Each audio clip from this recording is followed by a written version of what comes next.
Hello, welcome back to the JRB podcast with myself, Ryan Hey, Levine, Hi. joined here by Jeff Jones and Bohdan Temnick. What's hey. up? Today we're going to be talking about YCS Raleigh that just happened and Legacy of Destruction that comes out at the time of recording officially today. So, yeah, we got those two things. I guess for Raleigh, the only one of us that actually ended up playing Raleigh was Jeff, and Yeah, I don't have friends you anymore. Everyone else top abandoned me. eight I it? played a One Piece regional instead. Yeah. Go on. You made top 8, I think. I believe that's what, right? Yeah, something like that. All right. So, I will let you take this one away of your experience for Raleigh and the new Forbidden and Limited list, and I guess what you think could potentially be the developments moving forward. Well, damn, I wasn't expecting to talk about this so soon. So I guess this is like literally, I don't know how to explain this. Anyone who knows me and has been listening to me, I did not expect this event to bear any fruit whatsoever. Um, the I was planning on going to this event just playing the plant deck, like the Rika pile deck for fun. And then the week of they announced a forbidden list, and I was like, oh, maybe I should try.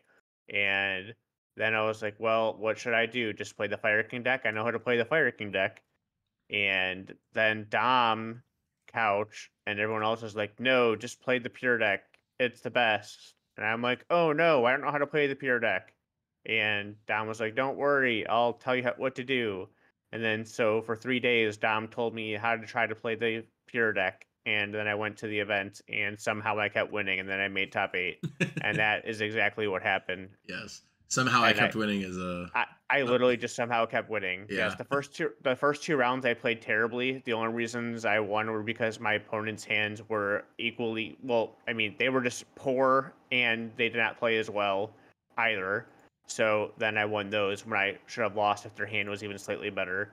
And then finally, my brain started catching up, and then I did kind of okay, and I went to top 8 where I lost because game 3 I drew triple Nibiru, and all I wanted from this event was to learn the deck more so I could play it better at YCS Indy, which is coming up pretty soon.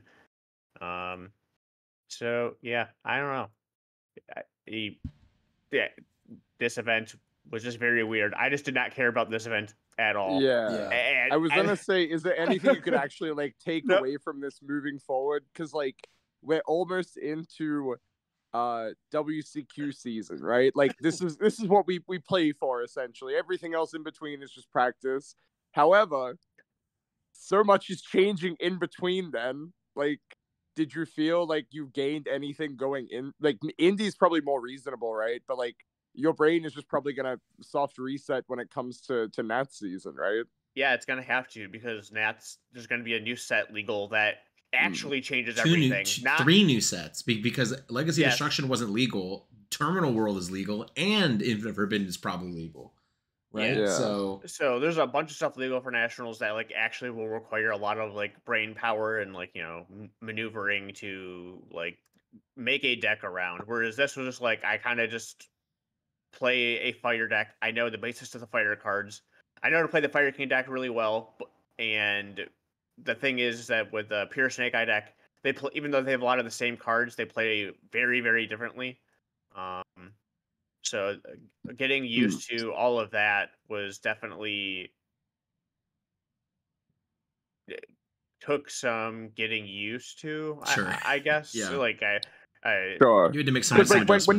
when you were playing Fire King, like everything becomes intuitive after a while. Like you had enough experience with the Fire King deck, but then when you shift to pure, like you don't have the extra opening benefit of like drawing Kieran. The like opening Heat plays Soul, adjusting. Yeah, not only Heat Souls, but also just like the opening plays are like much different, and like what Yeah, you're trying to do, like the different like Diabell Star and Snake Eye Ash make completely different fields and end goals with each deck. And Well, I yeah, guess because like the Fire King deck doesn't play the Syncers, right? It's the whole premise. Yeah. Yeah, and so that's something I guess I could talk about was the entire tournament. So I was doing this like Omega and what is the other card called? Dispatter, Dispatter. Dispatter, yeah. The Dispatter combo. I was told that this was the best. I summoned Omega once the entire tournament, and I summoned Formula Synchron twice, and I did not summon Dispatter at all. Well, that card is $60 now, so don't. I lost a lot of die rolls, which means Yeah. I just had to kill my opponent. And when I went first, if you opened up, so the Omega Dispatter combo is just like Die Bellstar plus Snake Eye Ash. But if they interact with either of those cards, you can never do the combo, which means that you are just never doing it. If your opponent has just one hand trap of any variety, you were never doing it, which is what happened. I just never either. I did not draw Dia Bellstar and Snake Eye Ash together, or if I did, they had hand trap. And I just did like a normal field of Appaloosa, Flamberge, IP, and hand traps, and that was just enough. And it feels a lot more watered down compared to where we were at before. Because like you didn't play Pure when you had Baron and Savage Legal, right? Yeah.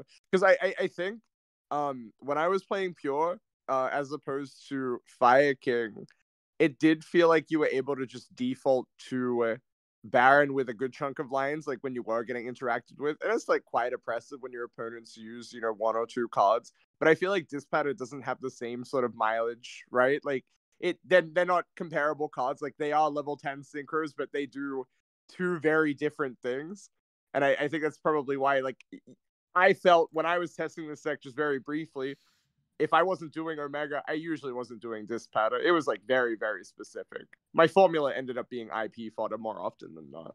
But yeah, I don't know. I kind of felt like maybe I should just be using the pure deck with no synchros and just more hand traps and board breakers. And if by looking at a lot of the decks in this top 32, it seems like a good chunk of people did focus on the board breakers. You see a lot of enemy controller, a lot of droplet. I played against a couple of these board breaker decks, and I was able to win, but I think it's because maybe I was like, I don't want to say inherently prepared because I was not prepared for the board breaker styles, but some of my choices made it easier for me to combat some of these. And because I used cards like deck lockdown, which made it a lot harder for decks to use their board breakers and then kill me, it at least made it so I would see another turn. And as many people know, if you see another turn in the Snake Eye deck, usually you just kill them on the crackback. So I think I won every game I activated deck lockdown. No, I 100% activated. In every deck I activated deck lockdown. It was even the decks that like I knew were making me go first. There were two people. One person was going to make me go first, but I won the die roll and chose to go first. And then they had like it was Elijah Green. He had like mind control tactics, and I could not beat that. I was like, holy shit. And then game 2, I chose to go first and activated deck lockdown. And then game 3, he made me go first, and I was able to still win. It's funny to think about though, because if everyone was leaning more into like Omega Dispatter, that's what I was going to get into next. Is that that I think that the Omega stuff is like does like really well against into the breakers stuff. Right? Yeah. That's why it's interesting that people defaulted to the breakers when everyone, like I don't want to say everyone, but for like that solid week, all I heard about was like Omega Dispatter. Like you could see the Dispatter trend up, like that they replaced an 8 and a 10 with another 8 and a 10, and the combo was there. Like if you make them go first, right, and they take 2 cards from your hand uninterrupted because you do not play hand traps. And then they just end on a normal field with like 1 hand trap. All the board breakers in the world do not really matter if like pretty much, right? If you go like board breaker, and then you normal summon Snake Eye Ash and you get 1 hand trapped, and then it's the equivalent of you being like the person with the board breakers, like just having hand traps, right? Like in concept, except instead of like guaranteeing that you might stop their turn, it's like the implied extender is there, right? Because that's basically what Snake Eye has just been for the last since its inception, like post Poplar. It's just a lot of like, I'll hand trap you once. Okay, do you have an extender? No, I'll yes, I'll hand trap you a second time. Like, can you continue from here? Like, what can you scrounge together to make your end board? And yeah, like Omega Dispatter just that's same thing in concept while also generating bodies, and like Dispatter, I guess, floating in a gate. But it's like a random element, right? Like the hand traps you time. Omega Dispatter can just rip 2 engine cards and you have 4 non-engine that don't do anything and you die next turn. Can also be a problem you have to face. There was like a little YouTube video someone sent me today. I think it was like Josh's YouTube channel. He did like a little like fun match with Christian Urena. And Christian Urena, I think, was just using his like normal deck, and Josh was playing board breakers. And Urena just went first and like loot 2 cards from his hand and got rid of like I don't know, like a mind control and a change of heart, and then had an ash blossom in hand, and then Josh just had to pass his turn, and then he died, and then Josh, I think, made him go first game 2, and the exact same thing happened where he had like these board breakers and like Phantasme, but that's not good enough into Omega ripping 2 cards and having infinite follow up and having hand traps also, and so I think that's like if people are doing the Omega, it's weird. So when my opponents were playing in hand trap versions, I never summoned the Omega and all that stuff. But if their opponent is playing the board breaker stuff, the Omega stuff is broken because it's the only thing that plays around all of them. So it's everything's just resolving, right? Yeah. So it's creating this kind of like weird triangle, weird dichotomy. I don't know thing where like board breaker's good versus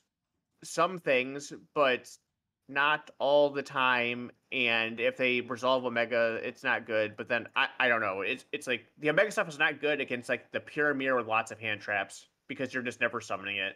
But if you do play against the mirror or any other deck actually, because like if they're playing like branded or anything that like doesn't pack a crap ton of hand traps, the Omega stuff is really good against those too. So I don't know. Maybe it is just correct to play those just in case your opponent's not playing all the hand traps, and if they're not playing the hand traps, you just double Omega them, and then I don't know. I really don't know. I mean, now. Well, but I would also probably like put the question to you: what else are you replacing them with? That like maybe it's something we have to look at with like all of the Kashtira unicorns and stuff. I just took these cards out of my deck and then just added more hand traps into it. Gosh, no, but I'm saying like more in capacity of like obviously like the Jet Synchron is something that is just like being cut, but like when you cut the 3 synchros from the deck, like where do you go from here? We saw like Paulo doing it, and like all the other Brazilians, they were playing pure, they were playing like Birch, they were playing no Jet Synchron, and it was really just like down to the ground doing the standard stuff, right? Like IP, floating, Appa or whatever. And then we saw obviously like when that becomes a trend, it's very easy to exploit. And then we went with the hard negate Savage Baron became the norm. Like what would you propose as like the reasonable change for the extra deck? Like would you look at playing multiple copies of like Princess again to combat like Kashtira Unicorn? So that was something that came up actually, where like I needed multiple times. I needed a second Princess because my opponents were playing the board breakers, right? Because once they break the board, they'll like break your board, and then you don't have a Princess to go into on turn 2 for the crackback because they will like play through it. They'll like get rid of your Princess or play around it, and then like I don't have a good monster to go into on the next turn, and that could be I don't know. That just came up like at least twice where I was like, damn, I really wish I had another Princess in this situation. But the Kashtira Unicorn is actually a big thing too. If people a lot of the Kashtira Snake Eyes deck was like still really popular. And if they leave a unicorn on the field and take your own Princess, it probably makes it pretty hard to kill them. So that is definitely something that after the event, when I sat down with Max, Paulo was there, and I was telling him, I was like, dude, I don't think I like the synchro stuff. And he's like, you might be the only person who agrees with me that the synchro stuff is not good. And I was like, I think I really need another Princess. There's a couple other times, like I think like Pit Knight isn't that bad of a card. Like I think I kind of like Pit Knight. Yeah, it's like another form of interaction. Takes Princess off the field, right? There's no real issue with it. Yeah, there's definitely things I want to try. Going into YCS Indy. There are also like some cool lines you can use with the new Snake Eye Diabell Star that you couldn't do before. That do open you up to some. You get extra free bodies, right? You do get like extra few bodies, yeah. Yeah. And she's also a spellcaster, so she can make Celine. So you can go like IP and then. Oh, you're talking about the new girl, not the new. Her name's Snake Eyes Diabell Star. Which one am I thinking? Am I thinking of the one that Japan played? Like, there's two, right? There's like a new Diabell Star, and then there's the Snake Eye Diabell Star that's just like both. There's put 'em in scale. Diabellese. It made me think of Diabellese. She's like the white Diabell Star. Oh, good. No, we're thinking of the same card. No, yeah. I But think yes, that one's yes, unplayable. Yes, all right, yeah. cool. Snake Eye's Diabell Stars are one of you play in the Yeah, your yeah. Snake Eye deck, and she just special summons herself in your spell and trap card zone for free, basically. And you can go Mhm. like IP special summon her, and then that she's a spellcaster, so you can make Celine, and do Apo and pretty easily. Yeah, no, I think that card's like a big buff. Yeah, I enjoy it. But yeah, I don't know that. Well, like I said, I was not expecting anything. I feel nothing from this tournament. This is, well, I literally feel nothing. A lot of Yeah, people, yeah. when I get home, are like, "Congrats on your top 8! Congrats on your top 8!" I'm like, "Thanks. I don't care. Like this doesn't." Yeah. You've been here before. It's reasonable. I know you're just being nice, but I feel nothing. I feel empty inside. um. So yeah, I guess that's kind of it. If you guys have any follow-ups or any questions about what I said. The only thing Oh. is, like, I think what you're talking about with the people leaning towards board breakers, I think like the logical like flow, right, has been Baron and Savage got banned, the Hard Negates got banned. So the more, I guess I'll say, like, impactful card, like, so you can lean away from the Dark Ruler S cards that like can't be negated, but like technically don't advance you at all, right? In that, playing Dark Ruler and then not having like any other things or getting hand trapped or whatever, then you just pass and they have their board and everything is fine. Versus Mind Control, take your guy because you can't just negate it, right?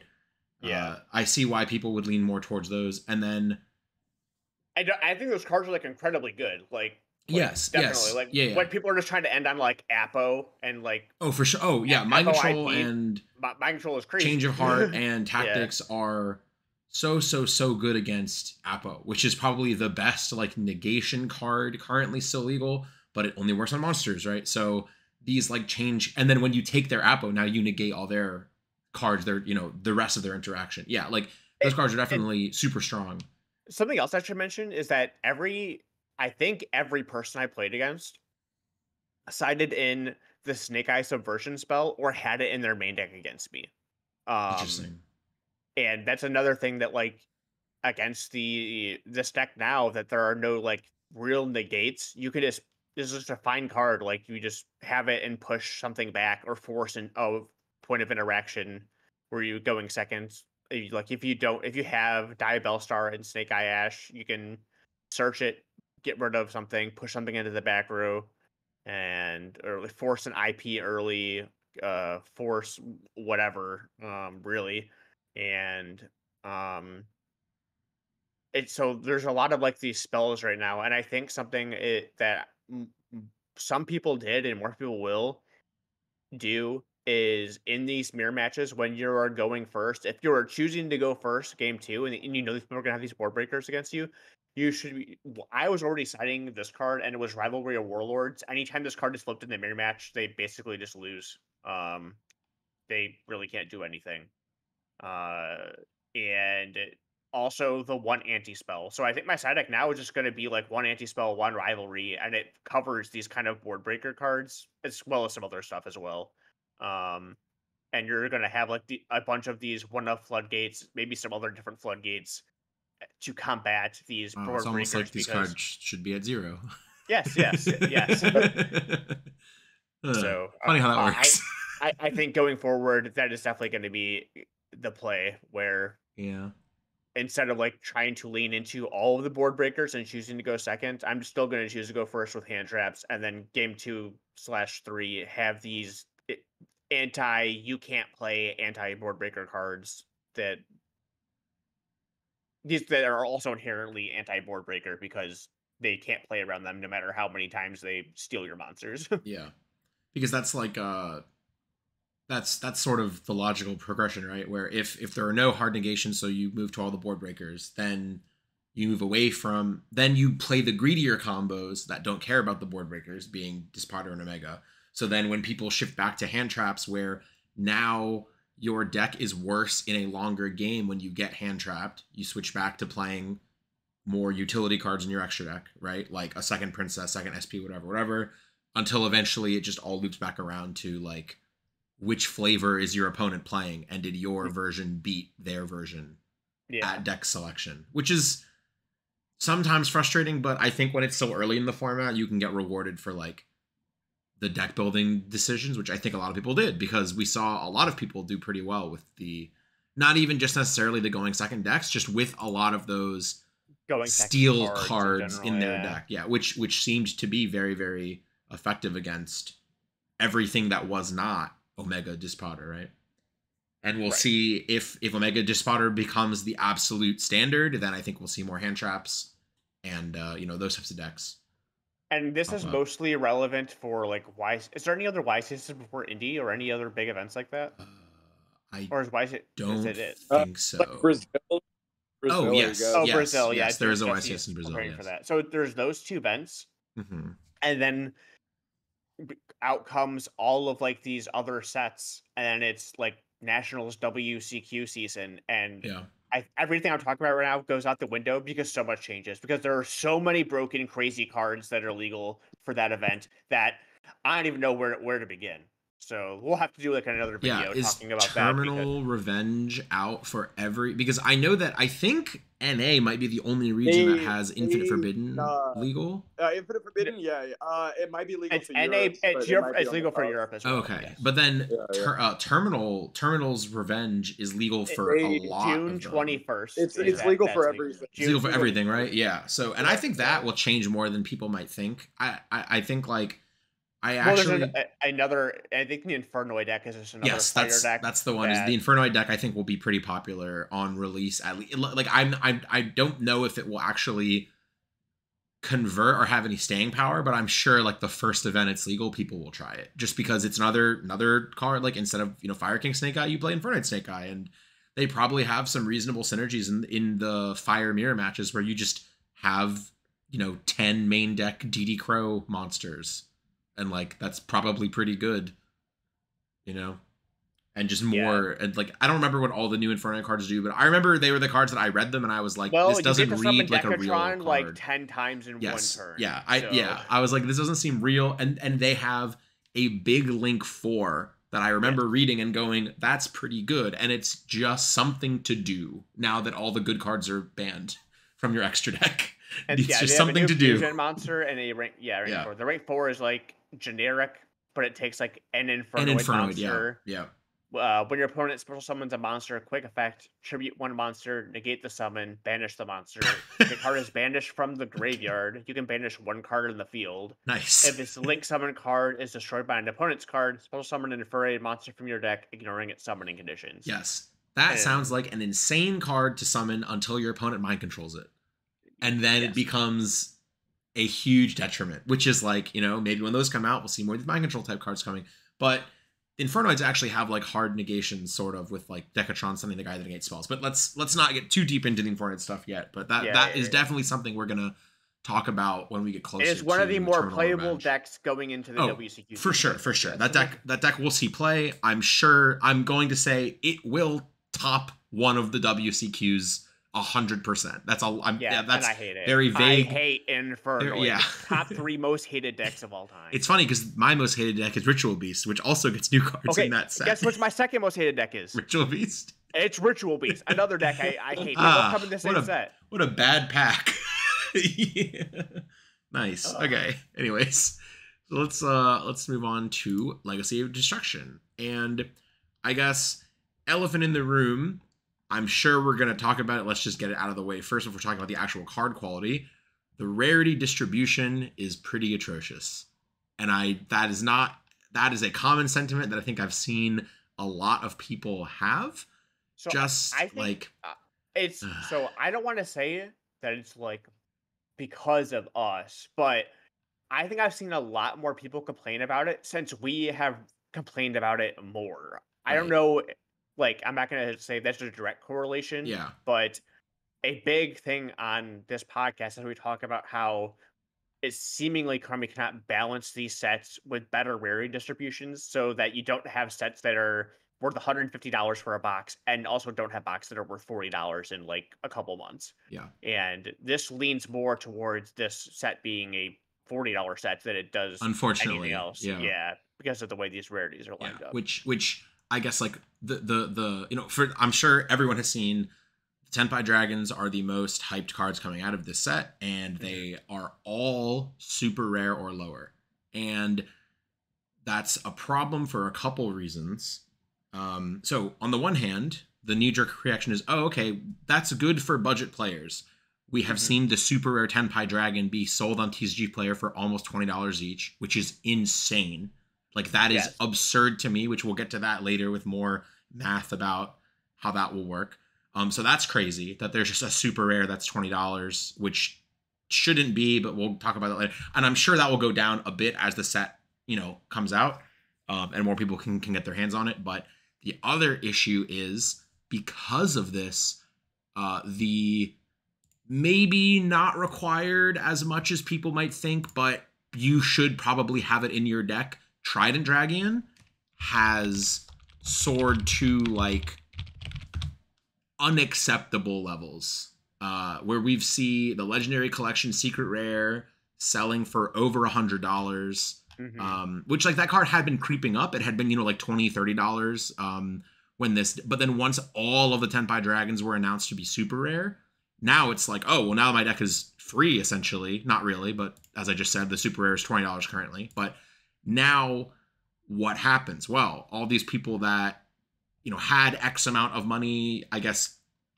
allocated to buying this deck, what's the only thing left? I guess Trident Dragon. And now, like, I'm just checking the TCG Player solds. Just today, there have been like 15 Trident Dragons sold, just the Legendary Collection printing, for like over $100. And that's crazy. And that's something that we see happen somewhat frequently, I think, is we see a deck come out, or let's say like, this is a sort of unique situation in that it's a new deck with it's like technically a legacy support for Trident Dragon, not like sort of, and the one card, you know, so the old card goes up. Usually what we see is the entire deck will get reprinted except for one card. And then the card that didn't get reprinted because it was cheap, and thus it didn't, in air quotes, didn't need a reprint, now becomes expensive because it's the only one that didn't get a reprint. The recent examples, the one that is still relevant, in my opinion, is Exosister Magnifica, is the only Exosister that did not get a reprint in the tins, and thus now it has maintained this price. Like, if you look at the price chart on TCG Player, it was $2, and then when the tins came out, it became $20, and it really hasn't gone below $15 in almost a full year. So that's something that, like, I think people don't really think about or necessarily are always like cognizant of. The other one that happened was Fateful Adventure, because they reprinted Water Enchantress and Rite of Armisia in Battles of Legend, but it was not until the tins did they reprint Fateful Adventure. So actually, if you look at the price chart for Fateful Adventure, let me find that real quick. You can see there's a huge spike. It was a $2 card, and then a huge spike in June and July when the Battles of Legend came out, or was announced, and then came out, where Fateful Adventure was almost $20, and then it got reprinted to the tins, and then you see it go down to $2 almost overnight. And I'm afraid we're going to see that happen with Trident Dragon. I don't think anybody expects this card to not get a reprint. The only question is, where will it be reprinted? And the only options coming up are Terminal's Revenge, potentially an OTS pack, and Rarity Collection. Right. I do not think it would be Rarity Collection. I don't think that makes any sense, in my opinion. That's just, I mean, it could, but I don't think so. I don't think so either, Yeah. but I also think because of all the kind of pushback they got over this Trident Dragon situation, I'm not going to get into all that, but like,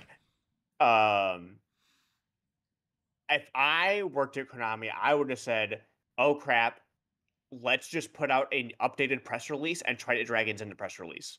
And the fact that does not happen, I'm Oh, going to with assume that it is sure. out of this set. Because they Yeah. did that before where like they updated it and it's like, here's like new updates on Yeah, the yeah, Rarity yeah. Collection. Yep.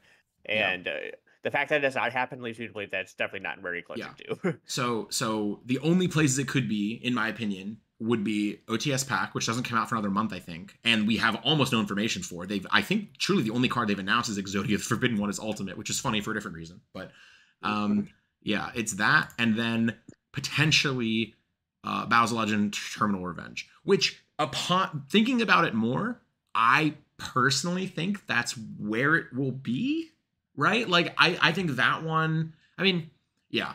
If it's not in the OTS pack, then I think it's almost guaranteed for Battles of Legend. I think that is like absolutely like if they wait longer than that, this card will be $3,000. You know, like I don't know, but yeah, like so we're Well, especially because personally, like yes, because by national season, the new set has a card that makes this deck, the 10 pie even deck, better. much better. Yeah. And I don't think this deck actually is that good right now. Sure. Yeah. Like, Which we'll talk about that. Yeah.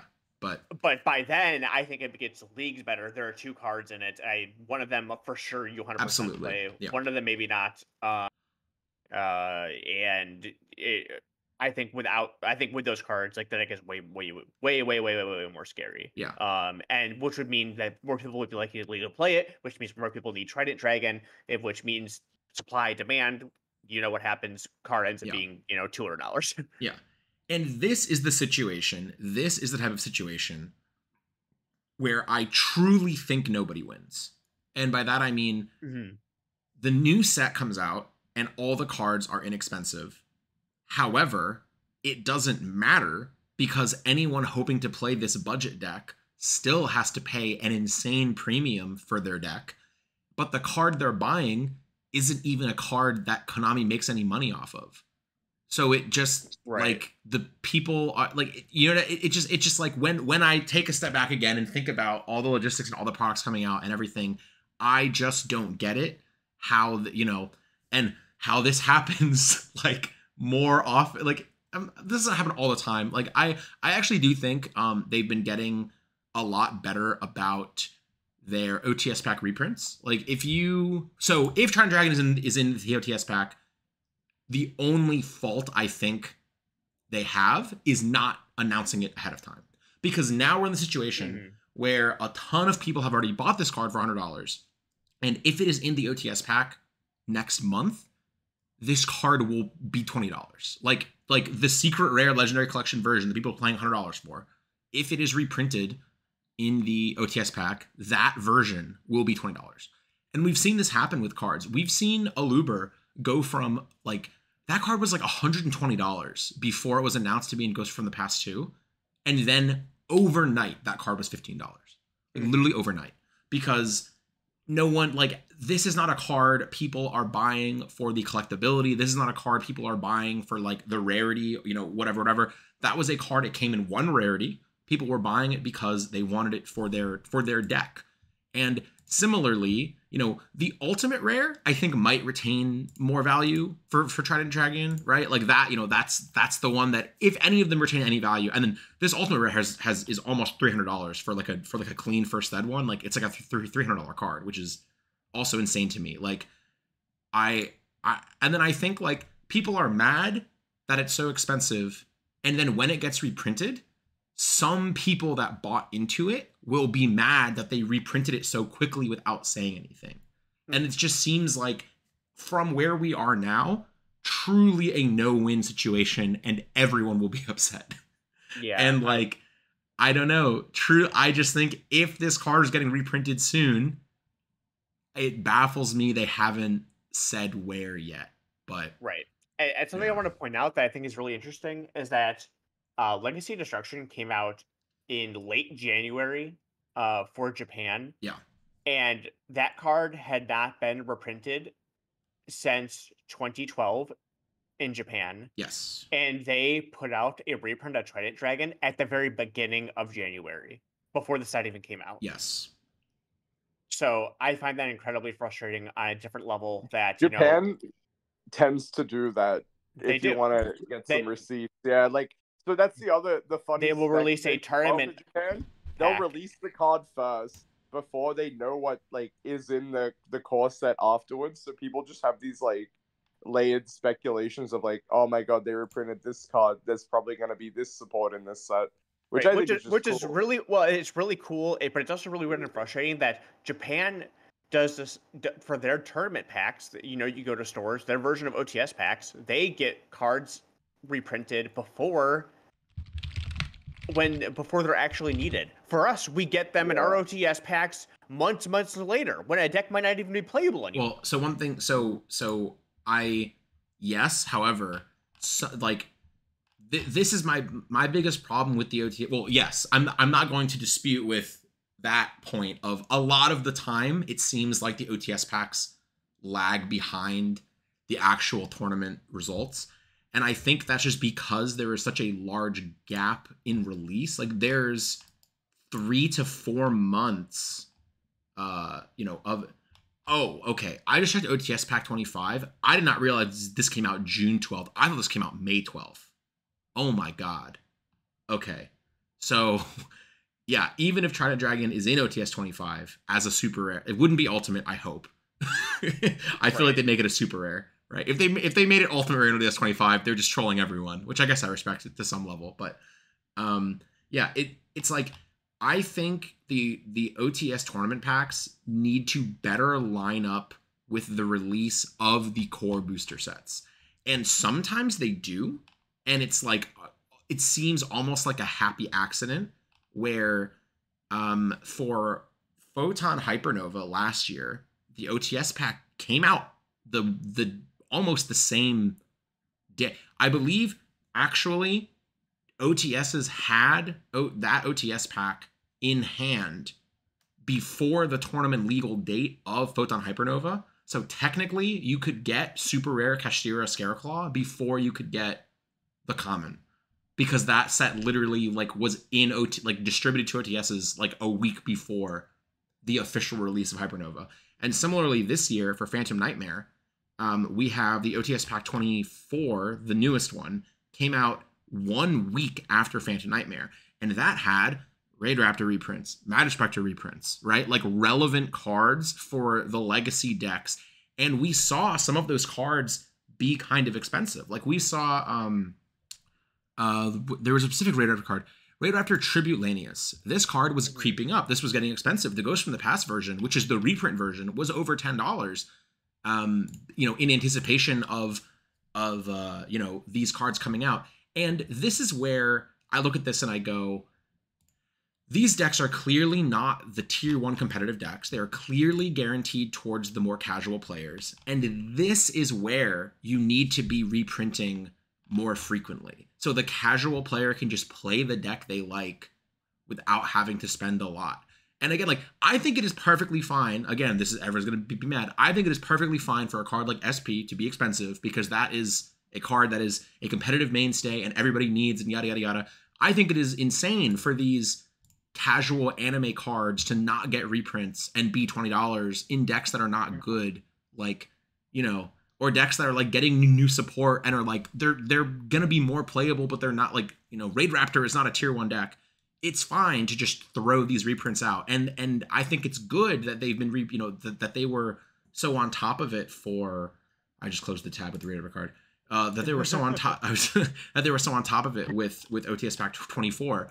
And I look at this and I go, I feel like OTS Pack 25 is gonna be a similar level. Oh, also Saphira was in there, which was maybe gonna be played in Voiceless Force. It was at least a card that Voiceless Force could have played, and it was getting expensive because it hadn't been reprinted in a while. They reprinted Marionette Might, Puppet Plant, Electric Virus, which Marionette Might had just seen play previously, and whether or not it was going to see play now or whatever, all 3 of those cards are very, very relevant and could see play at any time, which I think that was played in the Unchained Mirror, and it's like, that's a good thing, right? Like, they saw a trend in competitive play, and we're like, okay, let's just reprint these, let's get ahead of it for the next time it becomes, relevant. Now we have modern printings of these cards.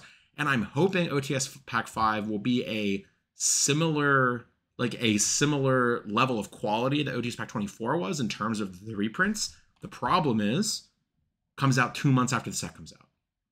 And that's too late. And then that means OTS Pack 26 will not be out for another 4 or 5 months, which means there won't even be an OTS pack. Like, now they're in this weird situation where OTS pack 25, it has Exodia in it because it's trying to preempt Infinite Forbidden while also play catch up with Legacy of Destruction.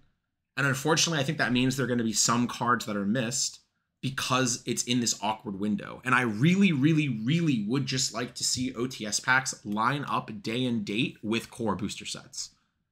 And I think that would just be the best way to do it. Just so we don't get into these situations of Trident Dragon or, Raid Raptors where a new deck is coming out. And this is a personal problem. I might be the only person in America that had this issue where the Symphonic Warrior cards came out in Dimension Force. And I needed to get Symphonic Warrior, whoever that only had one printing in Storm of Ragnarok, and they printed one of the cards in the OTS pack. I think it was the Field Spell, but it was like, it came out not quite on time with the set, and it was, they weren't expensive, but it was still hard for me to find. And it's just like a quality of life thing where I think if OTS packs came out the same day or the same week as the core sets, that would just be better for everyone. And I understand there's a lot of logistics going on, and it doesn't have to be day and date, but it's like, a set shouldn't come out in April and the OTS pack comes out in June. That doesn't that shouldn't be. It should be closer. And then we wouldn't have these situations, but yeah. Yes. Yeah. Okay. Yeah, All right. I agree with that. Great. So yeah, it's I guess the last thing I'll say about this is I mentioned, we're playing, this one looks like it's trying to preempt Infinite Forbidden and play catch up with Legacy of Destruction. Who knows if there's going to be any Terminals Revenge tie-in cards in the OTS pack. And then that also creates another problem where now the OTS tournament packs are near exclusively having to cater for core set Legacy reprints, and there's very little room for actual tournament cards, which originally was the point of OTS packs. Now I understand, I see them kind of shifting to design philosophies. They are less so for tournament cards. They are more so for legacy support and catch up. I think the ultimate rares are, generally speaking, the only tournament competitive cards, and then we get Exodia the Forbidden One for no reason. So I mean, sometimes they aren't even that. Yeah, that's and then sometimes they aren't. You get Exodia, you get Rock the Vanquisher. Yeah. Hey. Yep. Yeah, I said it. Hey, that one again. If Rock of the Vanquisher was an OTS pack 23, I think that would have been more reasonable, also, right? Because it was that deck was actually doing okay. It got second at 2 YCSs. It was actually kind of okay. But then by the time it came out after also, the next set, they make these ultimate rares of cards that are already secret rare and or QCR. Yeah, and they keep doing that too. Yeah. I agree. So we get Kurikara and we get Chaos Angel. These cards already have high rarity versions that are $60 or whatnot. It doesn't. Yeah, it doesn't Triple help. Tactics Thrust. Yeah, that didn't help anyone. Yeah. It is weird. Yeah. Everyone likes them the most. Everyone, when they're high rarity, cool, powerful cards for things that don't already exist. Enemy Controller. I love that one. That's everyone cool loved one. Enemy Controller. Yeah. Everyone loved it. Yes. And yes, I agree. That was a great one. Yeah, so that was my TED Talk on OTS packs and design philosophy of booster packs. Now let's talk about Legacy Destruction. All right, well, so I guess talk about Tenpai and Trident Dragon. Yeah, but let's talk about the actual deck now. So, I guess last thing before this is the absolute last thing I'll talk about rarities of cards, and then we're gonna talk about solely on card quality. The reason I don't like the fact also that Tenpai Dragons are super rare specifically and not at least just ultra rare is this is also what everyone says is, if we have every card be every rarity, something. If you're a budget player, you get the low rarity one. If you're a whale, you get the high rarity one. It's well, they sort of solved that because now they have QCRs of every ultra, every secret rare, which is a quarter of the set. The set is 100 cards and 25 of them are QCR, and you don't even put the good ones as ultra rare, so you can't even get the good ones as QCR. It's You know what I mean? That's where I feel like if this Tenpai Dragon card was just an ultra, it's already $20 as a super rare somehow, which again, I don't think that would be the case. But if it was an ultra rare, I think it would be very similarly priced, if not only a tiny bit more expensive. And then you would get the QCR version that the people that want the max rarity decks can go after, and it would add more overall value to your product and for your box, right? Because there are, like, the set's not even officially out yet, or it's officially out today, and we already see the most expensive secret rare. The most expensive not QCR card in this set is like $30. Yeah, so if you're not pulling, it's like 25, maybe 30. If you're not pulling a QCR or something else, I don't even think it's that anymore. I think it's the Diabelle's card. I don't even think it. Yeah, okay. Yeah. You know, so if you're not pulling the QCR, it is literally impossible to not lose money when opening a box of this set, which is not good, you know? So, yeah, and I think what we'll see is, I think in the long term, before reprints happen, I think Nightmare Apprentice is the best secret rare. Yes, I agree. I think that card is actually, but it's any deck that plays it. Actually, this one you might play 3 of. There would be some illusion decks that play 3. Maybe, like, but I think in the long term, I think we're going to see a Poplar kind of situation where this Nightmare Throne card will be the most expensive card of the set in the long term. Sure. It's like $23 right now, but this card is it's a 3 of for the Yubel deck and/or themed pile decks. And once we get the Battles Legend set, which we are assuming has the new Yubel fusion monster in it, this card right here, I think, like, I can see this card being like $40. You need 3 of it, and you don't need 3 of this Diabolese card or this Nightmare Apprentice. Yeah. Well, I think this Nightmare Apprentice card, I actually think this card, this is a crazy card. Like, which card? Is it Nightmare Apprentice. It not right now, but it adds it is a type locked searcher that does not have any other restrictions on it. Yes. Which is what? Like, they don't ever do this. I feel they don't ever make. I feel like they don't ever make cards this generic. This card screams, holy crap! They better be really careful about the illusion monsters. Yeah, they better not make any. They better not make any good illusion monsters ever, or else, you know. Yeah, it is a little weird, but I don't know. And you know, I'm nothing against printing strong cards, but it's like this is just such a, to me, this is just so different from all of their design flaw. Like, in a world where Rhoda is limited and searches level 4 or lowers only, and then this card just searches, it's not level restricted, and like it has a cost of discarding a card, but it also summons itself like as a body.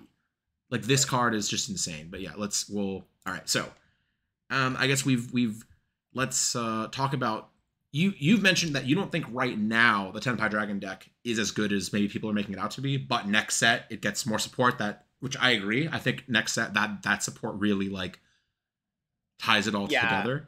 I've played against this deck, like, I wouldn't want to say like quite a bit, but a good amount. And since I've been home from this YCS, I've gone to locals like every day this week and played against it every time. And the flaw is like, if you're doing well at a YCS and people know you're playing this deck, if you lose the die roll, you get made to go first.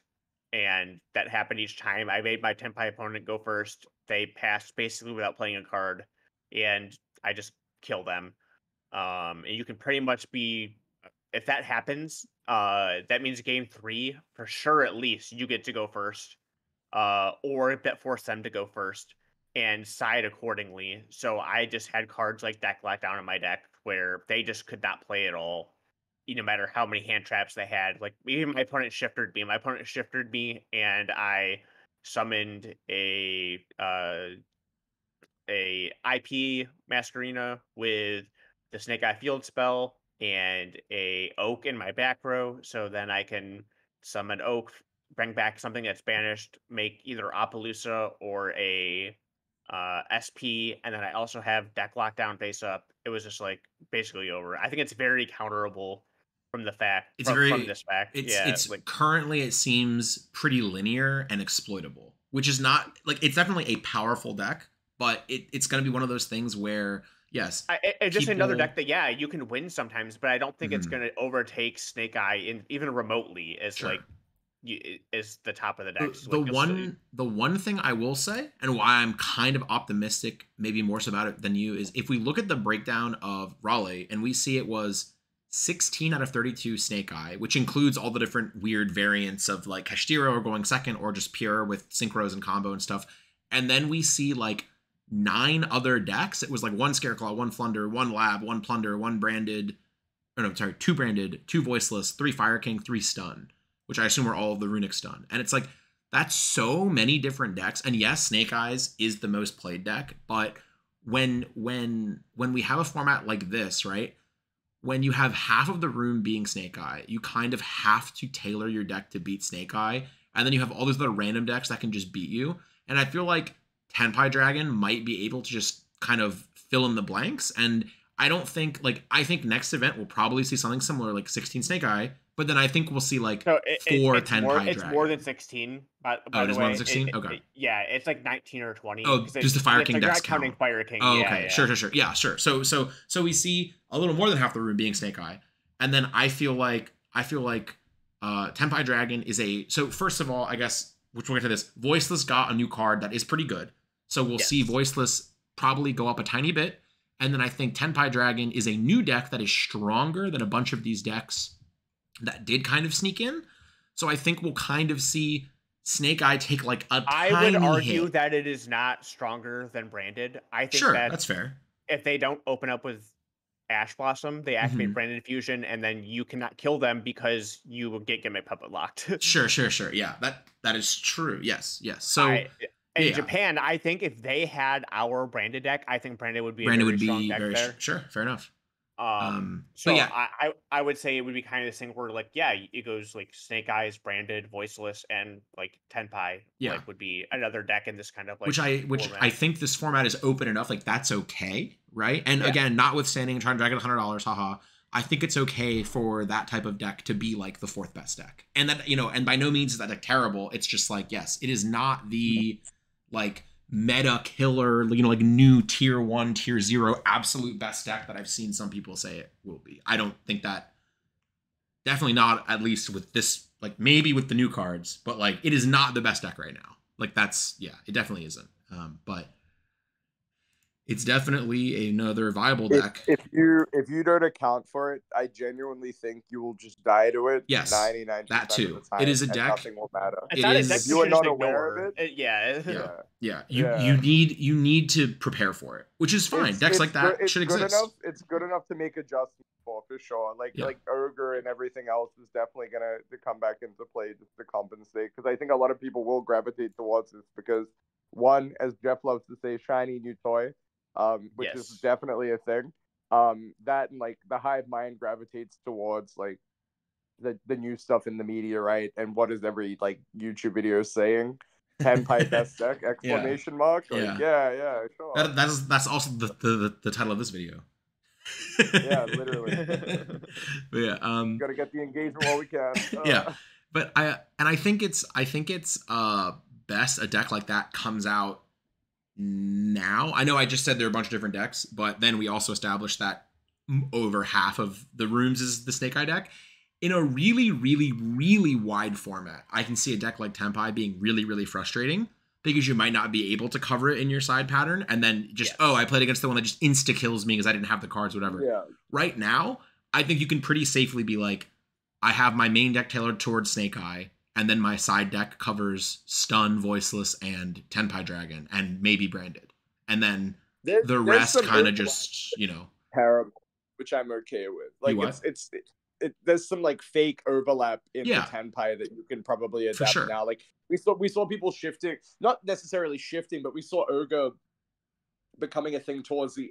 It's funny to say this. Towards the end of last format, you saw Ghost Urga sort of just like pop in and out between the 2-3v3s, Sydney, some of the other events. Like it was definitely a card people had on their radar as it was decent against Rogue. It had its applications. So like now it's just like, well, those people that were already playing it, good for you. The people that weren't, like, Okay, and that now you probably just have to. And that card is playable against Voiceless because their weird searcher card just is on the field and activates, and it's like pretty good value. And removing that card from the field is like good, right? It also hits their continuous trap on your turn when they try to interact with you. It's relevant. And their new spell as well, which it hits all of it's very good against the Voiceless deck. And it's pretty good against Senpai Dragon. Like it just kills the searcher field spell guy. That's really relevant. You know, it's fine again, like, and it's playable against Snake Eyes. It functions against Snake Eyes. Yeah, and it kills Appaloosa, which is also super relevant, right? Which is like now so that will but also not if it with IP. Well, most time it's made with IP. Yeah, that's true. If they made it with IP, then it does not. But hopefully, well, then you just ogre the IP, and then the IP dies. You have to ogre IP, and then you're fine, I guess. So one way or another, ogre is getting it. Well, also like. Most of the time you are making Appaloosa with the IP, like on your own turn. Yeah, so you just ogre the IP. No, on your own turn. You are summoning turn 1 Appaloosa with IP. Oh, that's what you mean. Oh, okay, gotcha. Then you cannot ogre it. Then hopefully you've ogred a field spell or something. Yeah. Yes. So, yeah, I think this is like a fine time where like you can release a deck like this, and I'm not, as I say that, I'm not going to give them any credit that they had the foresight to know that the meta would be exactly this, but, you know, here we are. And as we talked about earlier, this could be frustrating because there are so many like good sets with powerful cards in it that this could be another, here's an 8-deck format, what do? You can't decide for everything, pick your losses.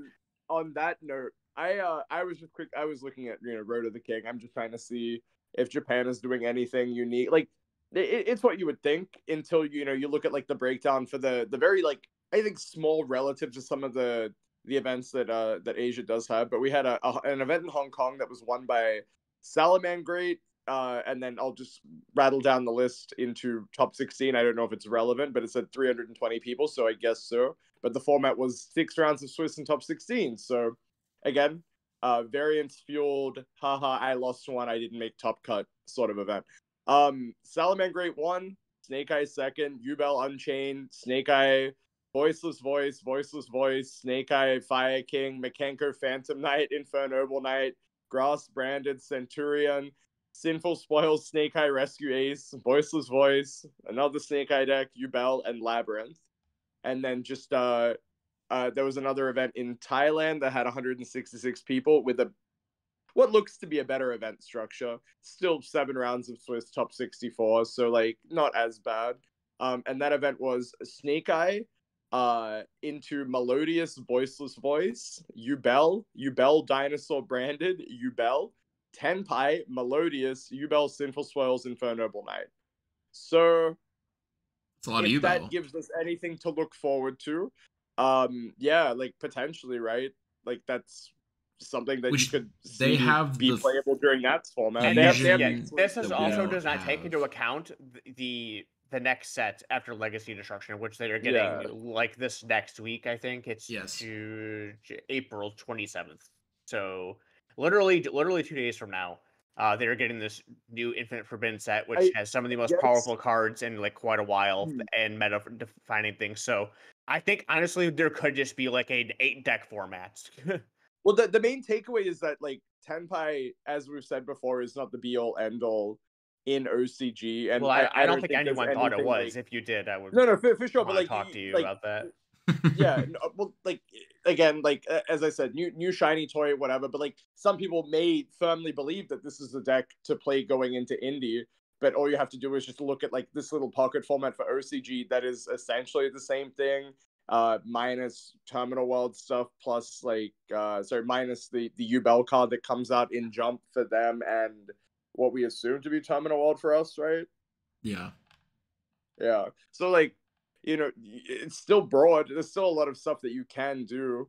It's not like just jump from Snake Eye into Tenpai. So maybe like the casuals are gonna be happy with the very broad 8-deck format where everything is doing something on a ridiculous power level. And then we have a similar format to OCG, or you just, you keep seeing Snake Eye taking up, more than 50% of top cut at every event as long as it's legal, which I'd also just be okay with, honestly. I think those are the formats that are more manageable. Yes. And going on from that, I would still want to touch on the fact that Infinite Forbidden, which has so many crazy cards, because I think like indie is like kind of unimportant. It's just another event that is kind of thrown in. I think everyone cares like the nationals format more, Yeah. and Infinite Forbidden is with that. I really think a lot of people were really frustrated a format or so ago when there were like 8 different decks, and you just could not. It was really frustrating in that format that you just could not build. It didn't seem like you could build a good deck. Yes. It's tough unless you gravitate towards a strategy. Like a lot of the success I saw people have in those formats were just like they enjoyed that deck more than anything, but it was never like a definitive this is the best deck.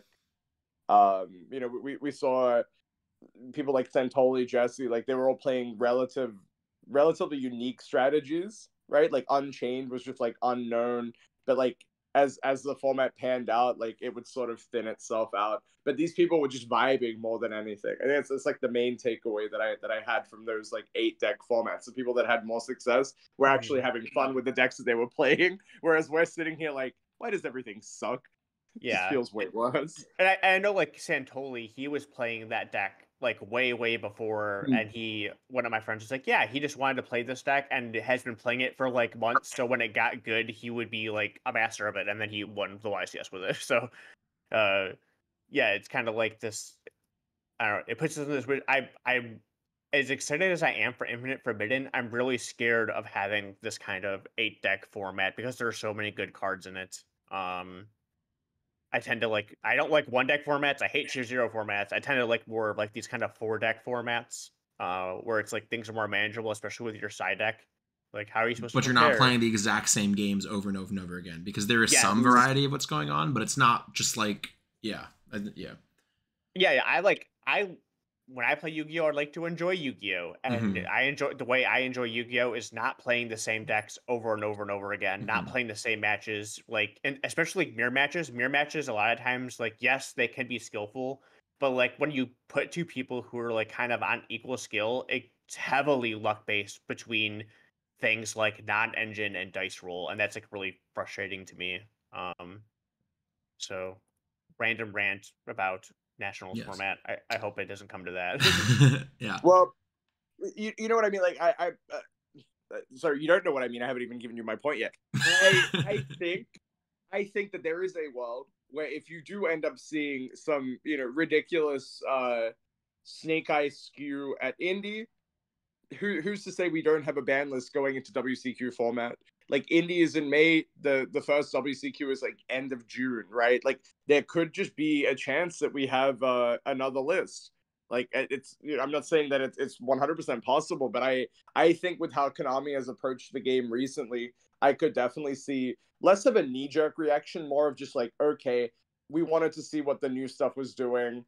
It's obviously not doing enough, and Snake Eye is still just, you know, like you can argue that Cam's deck is just like G's deck from the last 2 wins. It's 3 cards different, and those 3 cards, not counting the extra deck, which is just the cards that were banned, replaced with, you know, another level 8, another 10, and then like another link. So yeah, who knows? Maybe that was their idea of like, should we act as, you know, as irrationally as we would be with like two or 3 sets coming out, like will Snake Eye even be playable? And maybe they're looking at Japan for that logic too, but Japan, you know, obviously has some hits for that stuff already.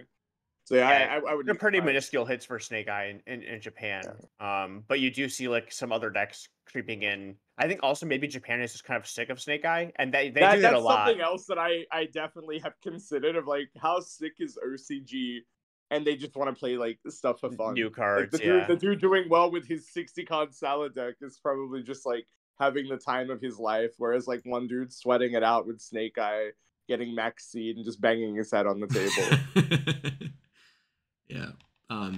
Okay, well, let's talk about other decks in this set. So, is the Shining Sarcophagus deck functional?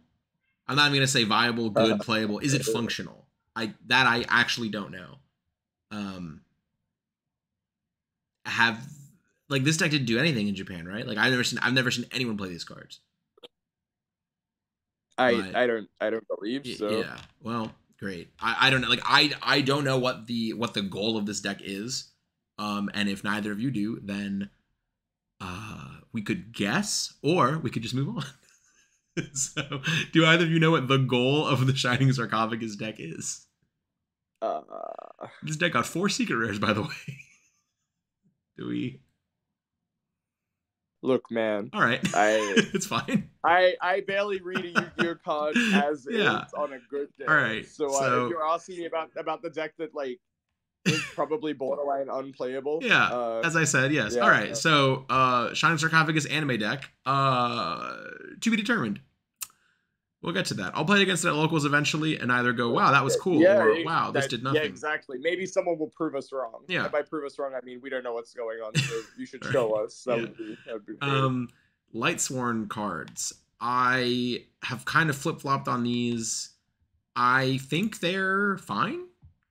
They're fine. Like, as far as legacy support goes, for a pretty fan favorite, like a beloved, some people hate this deck, I guess, but a popular deck, like a popular deck in many different eras of Yu-Gi-Oh, right? Like, this is, in my opinion, how you do legacy support. It makes a lot of the older cards still viable. Not all of them, but enough of them, right? That it still feels like a Lightsworn deck. You're not just playing all of the new cards and one old card. You're playing a good bit of the old stuff in these decks. And they have good synergies with the old stuff. Like, where is it? Was it Weiss, Lightsworn Archfiend? That card actually is pretty cool. I think it's well designed. It does what it fills a hole in Lightsworn in that there are not that many good things to do with Wolf or Felice if you draw it. And this is a really good thing to do with Wolf or Felice if you draw it. Yeah. And even if you draw a different Lightsworn card, it's reasonable. Like, it's just a level 4 tuner that summons itself. And this also has a good mill effect, which I think that is the key difference between modern mill strategies and, I'm going to say, an ancient one like Lightsworn that came out almost 20 years ago, which is this card is good to draw and good to mill, which is, you want a saturation of that in your draw you card to mill card. You don't want everything to be like a random element, but like some form of control under it, right? Yeah. Is always good. Yeah. It feels like it feels like they took the tier limit design philosophy of, we want the cards to be good to draw and good to mill, but toned them down, because if your cards are good to draw and good to mill all the time, then it's probably too strong. So you can have cards that are good to draw and cards that are good to mill, but the power level is going to be a little bit lower, and then that's fine, right? Yeah, so, I think also is like, you also have to learn your lesson from tier limit, where not only were your cards good to mill, English, mill. Yeah. I don't know what the hell just happened there. Yes. Eat them. Not only are they good to eat, not only were your cards good to mill, but they were also never-ending resources. They just recurred themselves over and over and over again. Whereas with this, you have finite resources, and I think that's like pretty important. Like, I don't think like these going first mill strategies, combo decks are like very good, which is fine, because now we're in a form of Yu-Gi-Oh where the more mid-range one card decks will do what you were trying to do with your 50 random engine cards, right? Like that's right. Basically what we're at. Before, it's like the other combo decks wouldn't do what you were doing. Now the best deck is doing what your pile deck is doing. Yeah, that was always the thing for me. And Max has gone to locals every day this week playing a Lightsworn deck and not doing very well, but he is having a lot of fun. Oh, and that is okay. Fine. That's literally that's fine. I'm happy that these cards exist, because what will happen is, over the span of God knows how long, until maybe they are the best deck in the format, who knows, you just get to break up the monotony of just average Yu-Gi-Oh by playing a deck like this. It is like 60 cards, you add the random element, you make your boards, there's no set combo lines, everything is, play You're as just kind of winging it. Yeah, those are like, I always kind of wing it. Favorite parts of Yu-Gi-Oh. that stuff is so easy. You just sit there and just like go with the flow, and I can get behind that. I can see why Max is having so much fun. Yeah, I think these are like probably, and again, I think these have a very good rarity distribution, and they made them ultra rares, or they made 2 of them ultra rares. So if there's just somebody who hasn't played Yu-Gi-Oh in a while and is like, oh, let's want cards, I just want these, and they're ultra rares, they're not super expensive, but they're not worth they're not absolutely nothing, but they're not really expensive. Then the die-hard Lightsworn aficionado that's been playing with their secret charge ulti Lila Super Luminas for a million years can go, I will get the QCR ones, and they exist. And that's like where these types of cards, I feel like that is the space these should occupy. Yeah. So like you want more legacy yeah. support to push the potential reprint, or like where are you at? Do you think that that's just like the measure that they need for stuff like this, or what do you mean? Are they... So the way that I sort of took your thought process was like, these cards being printed, now the dude that is, the Lightsworn legacy player has the option for new cards, gets to use these like old funky stuff, and potentially like, oh wait, no, you were talking about the literal new quarter set. Okay, never mind. Yeah. In my head, I thought we were talking about the potential of like rarity collection reprint, which there could be. I also that's where my mind was. Sorry, I also think it's very reasonable. I also think that I would not be actually I would be shocked if we didn't see a couple. Like, I feel like Judgment Dragon, Destruction reprint. Yeah, I don't know what to say. Oh yeah, maybe. Yeah, I would think Charged Lead Brigade and Judgment Dragon would be really reasonable picks for Rarity Collection too. But no, I meant just these in this set. Yeah, it's funny. I was perusing like some of the OCG sites, just seeing if there was anything cool, and like they exist in Quarter Century, right? Like in Japan, it's like one of the rarities that looks like our Quarter Century. I don't know if it's part of the Quarter Century thing, but it's just all the Lightsworn cards. So it wouldn't surprise me if, again, this is like some amalgamation of other rarity collections just vomited together. And they're like, you know what? The first one we just copy pasted. Let's take the best things of each one. Yeah. Because this one with the Lightsworns in them looks garbage outside of that, and I don't think it could possibly be our one. So.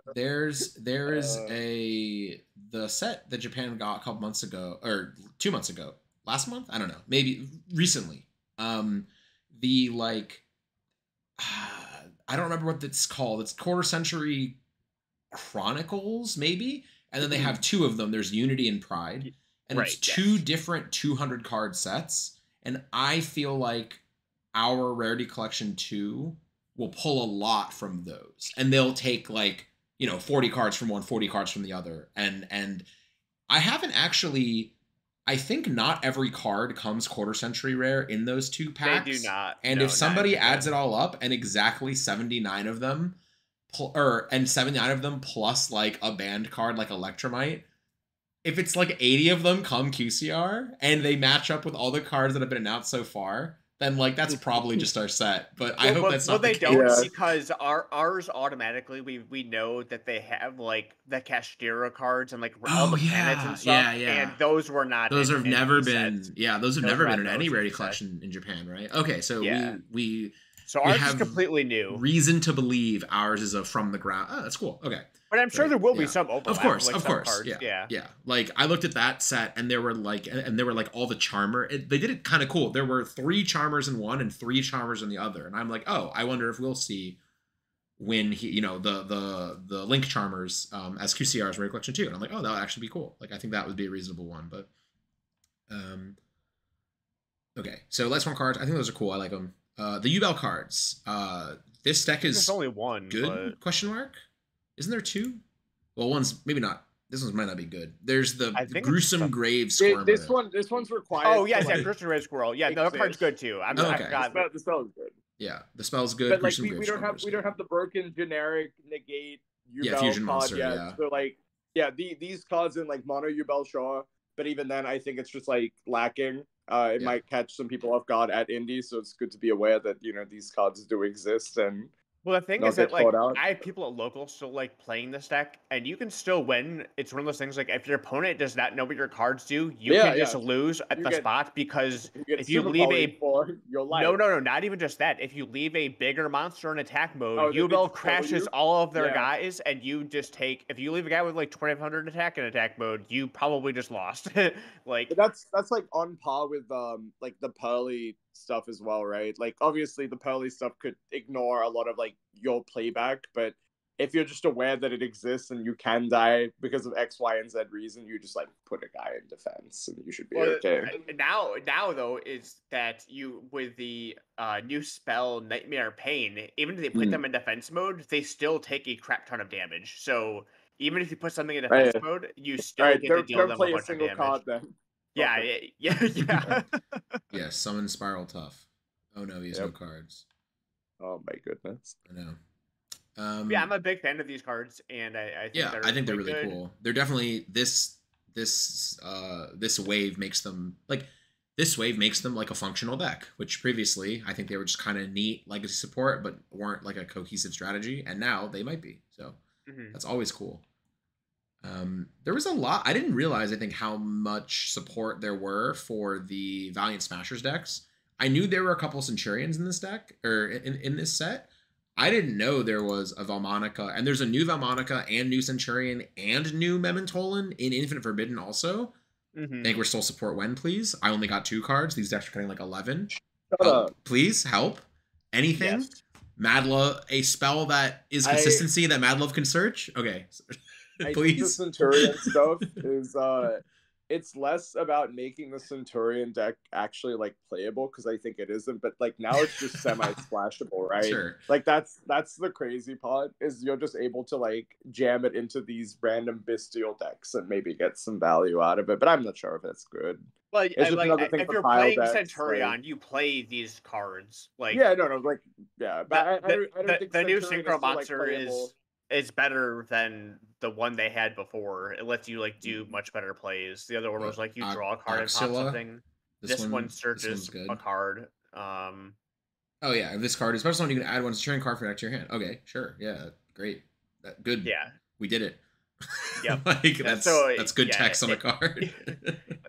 It lets you like, and then there's a new spell that like special summons a token and lets you make it like whatever level you want, and I think it can also be a tuner. So it just lets you like give you a piece of summoning that you did not have. Yeah.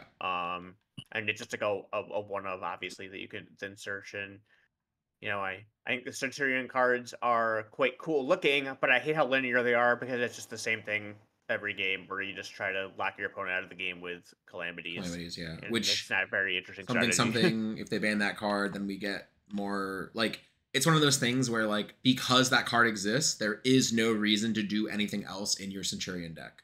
And there were other cards like that too. Like, why would you ever summon any level 10 monster as long as Baron exists? Yep. And now that Baron is banned, there is more room to play other level 10 monsters. And I think that's something that like, this is something explored more in, or this is something that's like talked about more in like, I think like fighting games, where they're like, oh, if something gets nerfed, then like you take options out of the game. Well, it's like, no, if there is something that is a completely dominant strategy, when it is nerfed or removed from the game, it usually makes many other competing strategies that weren't quite as good viable.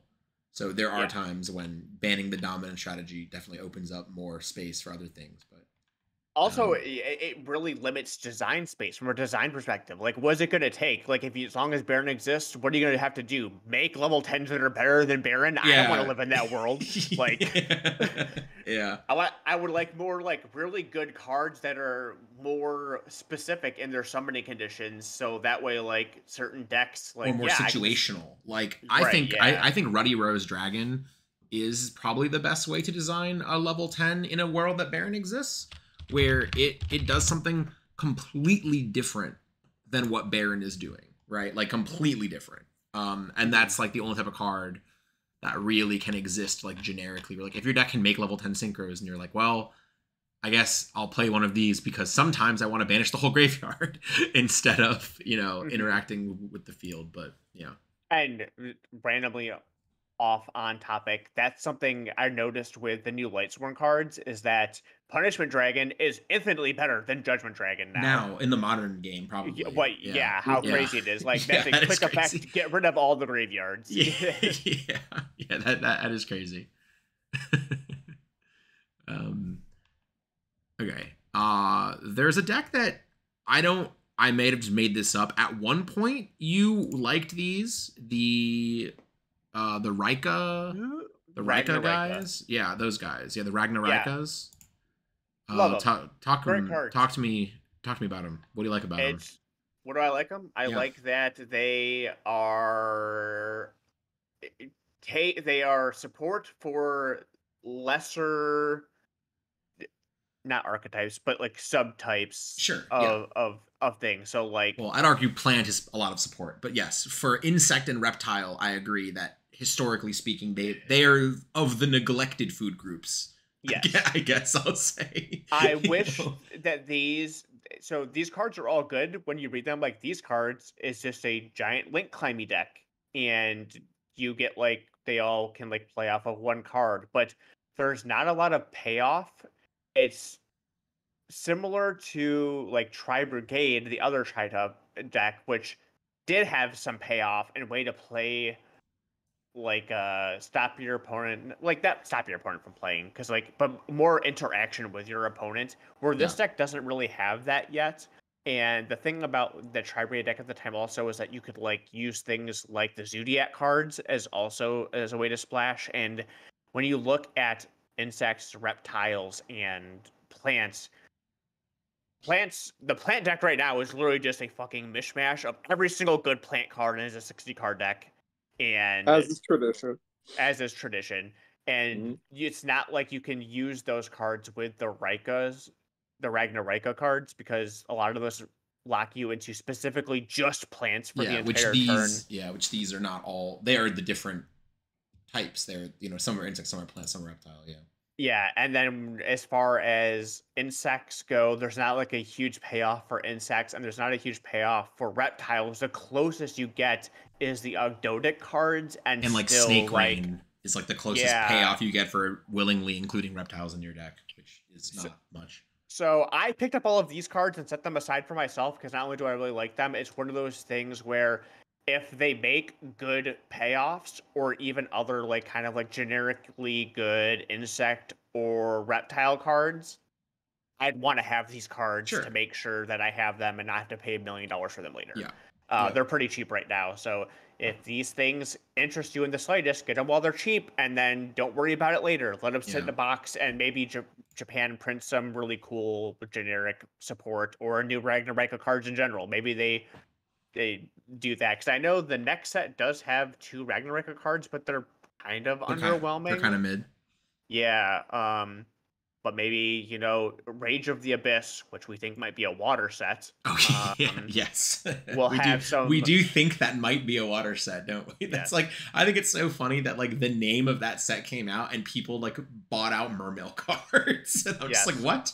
Like, there's no way, even if that is a water set, there's no way like Mermail Abyss Megalo is playable. Like, there's no way. Like, there's no way. Okay. No. Don't say that, because what we see, what did we just talk about with the Lightsworn cards, where it makes the old cards playable and good? Well, okay. Why should there be an upgraded form of Abyss Megalo that requires you? Oh, that requires you to have Little Megalo. Oh. Or something like that. That is what it would take in my. They could do unfortunately they could do this. They could do this at any time for any card ever. Is they could do what they did with the Infernoble Charles, and they could just make a link one that just says Mermail Abyss Megalo is the material.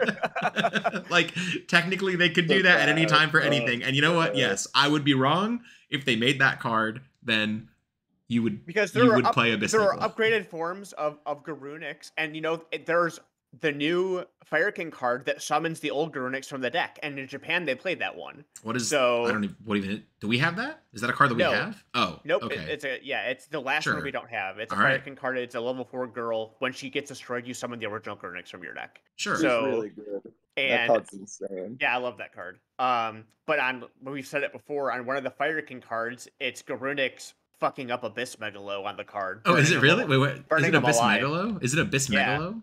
Which card is that? I'm not it's Abyss Poseidra, right? Or the Atlantean guy? Nope.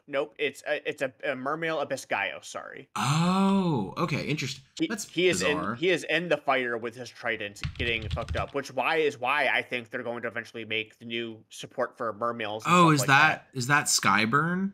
Is that? It Oh, might is be that Skyburn. Let me see. Let's look at the trivia. Yeah, Trivia it should be. section. It is Skyburn. Yeah. Mermail Abyss. Mermail It's Abyss hard to Gaios see appears on. in this card artwork.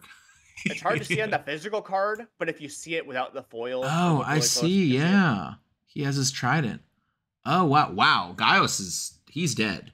Yeah. That he's Abyss Gaios has been So slain. I would not be surprised if Sure, yeah. he rises up from the deep and gets a new form to Yeah. fight against Interesting. the Fire King. Oh, so okay, so then we might see a link that needs Abyss Gaios as a material, Right, yes, Not Abyss not Gaios. Abyss Megalo. But okay, interesting. All right, I get behind that. I think, or just they skipped Atlanteans in the structure deck remakes. Like they just skipped straight to Fire King, which the Atlantean structure deck came out before. So we could see the Atlantean structure deck as the next, because we don't have any announcements for the next structure deck, do we? Even in Japan. Mm-mm. Wow, that's No. crazy. That's shocking to me. Actually, we don't have them anyway. So But we they could might see, just like combine Atlantean and Mermail together. Yeah. Like we even called the deck Merlantian, right? Yeah. Like yeah, so maybe there's some lore where the Mermails and Atlanteans unite to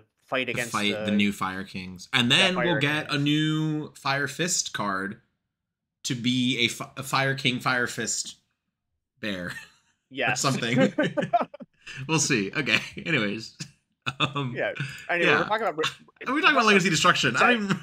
Yeah, we're talking about sets like if we don't even know what's even in it. Yeah. Yes. Okay. Then how do you feel about, I guess let's just we talked about the new Snake Eye card like very, very, very briefly, which is the Snake Eye T-Bell Star. You do play one of that card, right? In your deck, like in the Snake Eye deck, like the pure Snake Eye deck? You don't have to. I currently have it in my deck, Sure. and I like it. Yeah. It lets me do certain things that I could not do before. Also, like going second, sometimes having it in your spell and trap card zone is like another body, lets you play through things. So like also if you're like trying to play through Nib, there are certain plays where like you can leave that in your spell and trap card zone and something else. And then if you get Nibiru, you can like summon the something else off of your field spell and then still summon the Diabell Star for your spell and trap card zone. So you get So two you have monsters. two bodies instead of one. Yeah, I think you play it. I could be wrong, but Sure. I still think it's a good card. And randomly, it like gets rid of things you normally could not deal with because it says whenever it battles a monster, it can put that monster into the spell and trap card zone and itself. So if there's randomly something that you couldn't deal with, like maybe a Chaos Angel or something like that, can you do? I don't think it activates, does it? Is it? I'm gonna read it right now.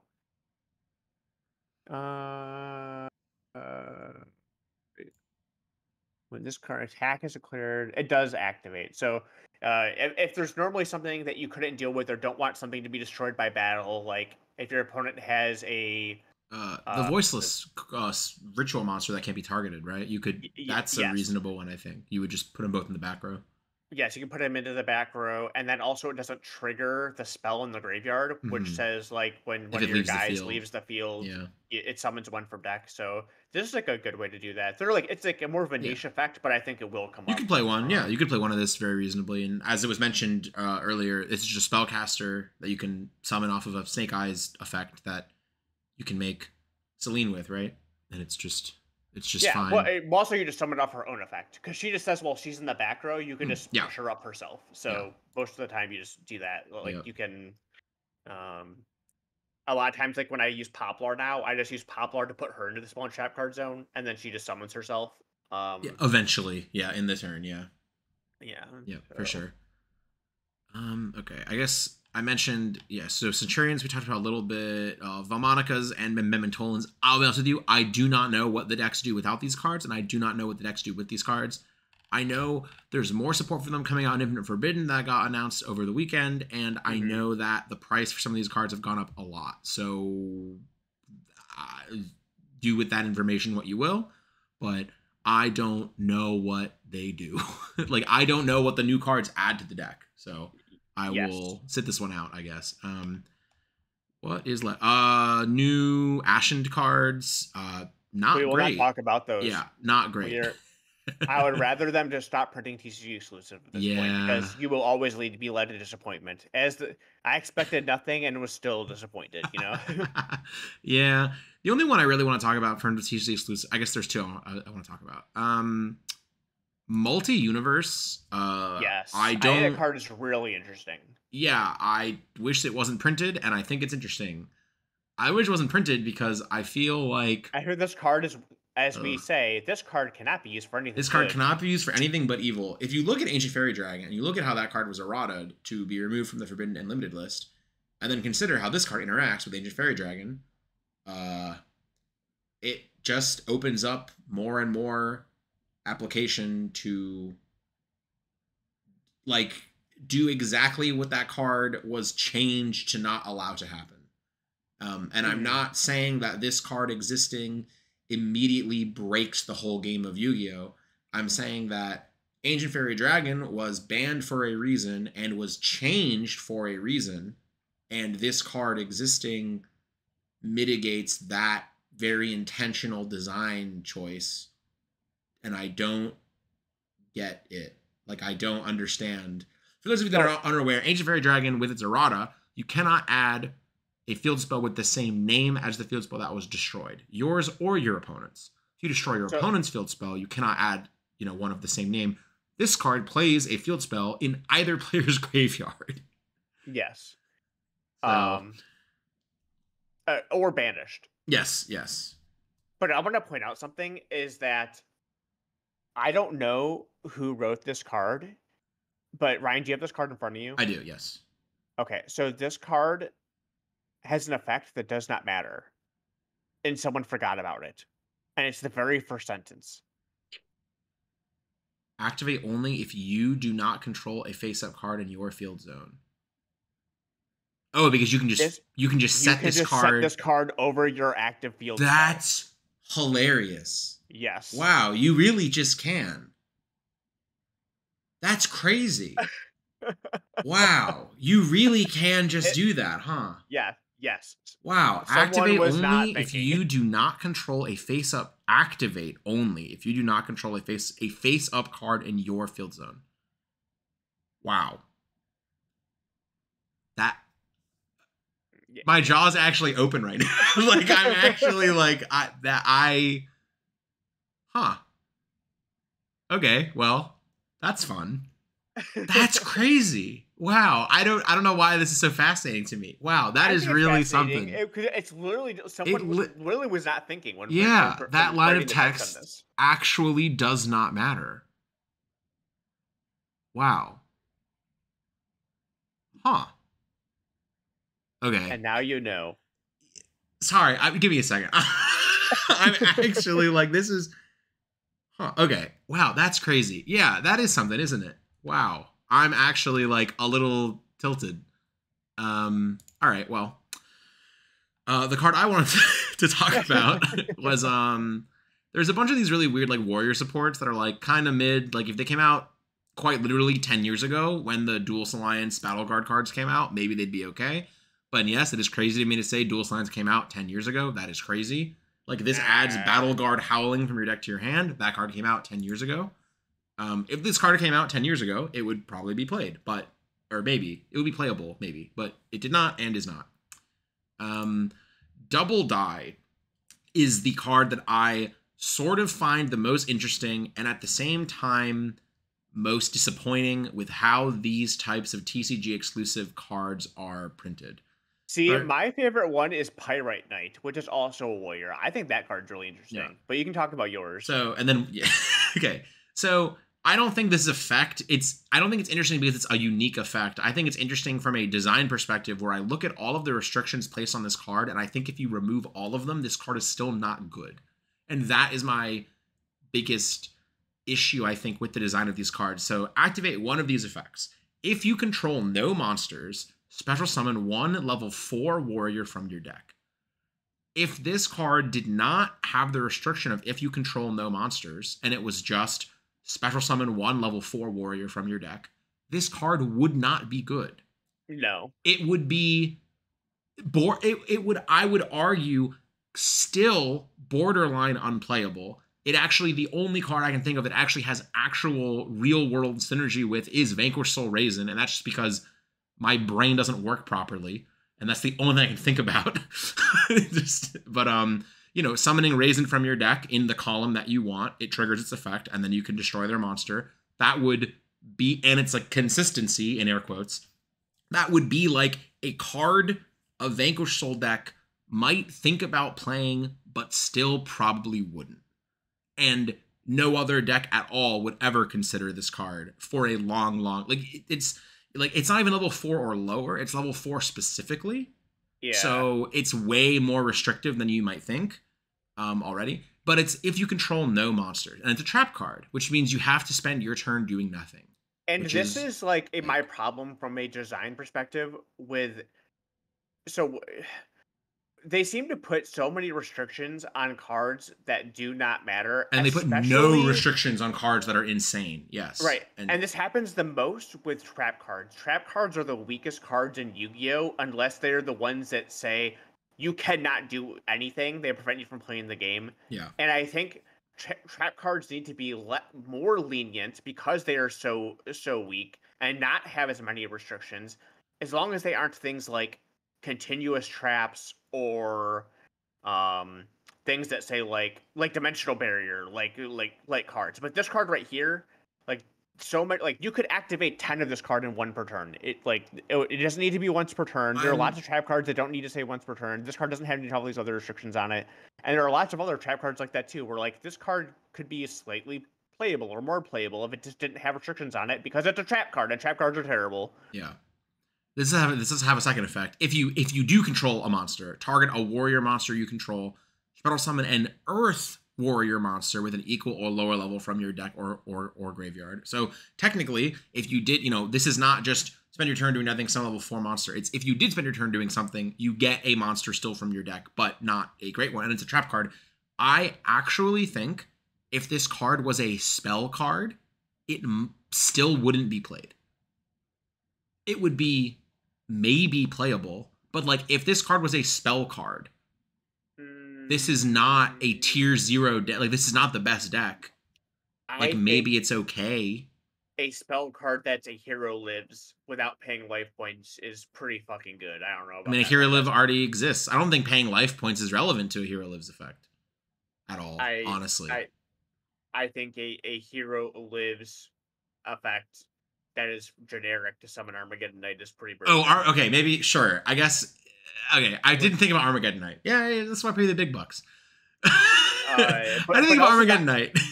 Sure, I guess maybe if it was Earth-locked. Sure, maybe it was Earth-locked. Like, just like the first effect is. Like, if both effects were Earth Warriors, sure, let's just say. Like, if there's a spell card that summons Earth Warriors from your deck, do you think this is, like, I mean... I would still be kind of scared, but I would be much more lenient. Like, it depends. Like, I would want to say, what are you designing this for? Yeah, I already don't know what they're designing. As written, what are you designing it for? It's Warrior Digrapher support, right? Yeah, like, Warrior Digrapher. Yeah. Which, like, what is that? You already have unexpected die, which is why I feel like this being a spell isn't even like that outlandish. Yes. In that you have a card like that already. If it was just summon a level 4 Earth Warrior monster from your deck, or like was like you can always summon Earth Warriors for the rest of the turn, I think that's fine to be a spell. Yeah. Just a level 4 warrior. Sure, yeah, level 4 warrior. Yeah, summon Armageddon from your deck for free is not okay. Yes, I do agree with. I will concede that point. Yes, that one. But yeah, like I don't know. It's just cards like this where I think of just like these are like so unplayable that it's like I don't know, like all the restrictions on them, and then I see other cards that are so insane that have little to no restrictions, and I just don't get it. I don't know why some of these cards they're like this card is 1% playable, let's add another restriction to it, and then other cards that are absolutely mind-blowingly broken and like there's just you can do whatever you want. Yes. But, yes. No. So why don't we talk about Pirate Knight? What about Pirate Knight do you like? Is there a specific synergy that you like? It's really weird. This one is target and earth or fire. I guess because of the battle guards, because there's Swamp Battle Guard and Lava Battle Guard, which are earth and fire, right? Yeah. I just think it's cool that, I mean, if this card's in your hand or graveyard, target a warrior monster, earth or fire you control, return it to the hand, and if you use special summon this card. One of my favorite things in Yu-Gi-Oh! Is bouncing my own cards to hand. So I Mhm. think that like that's pretty cool to be able to like reuse effects. Um and then also you can special summon one pyrite token to your opponent's field in defense mode. I think we've talked about before how broken giving your opponent sponsors can be and Yeah, how degenerate it somehow, can be. yes, somehow it's broken every time.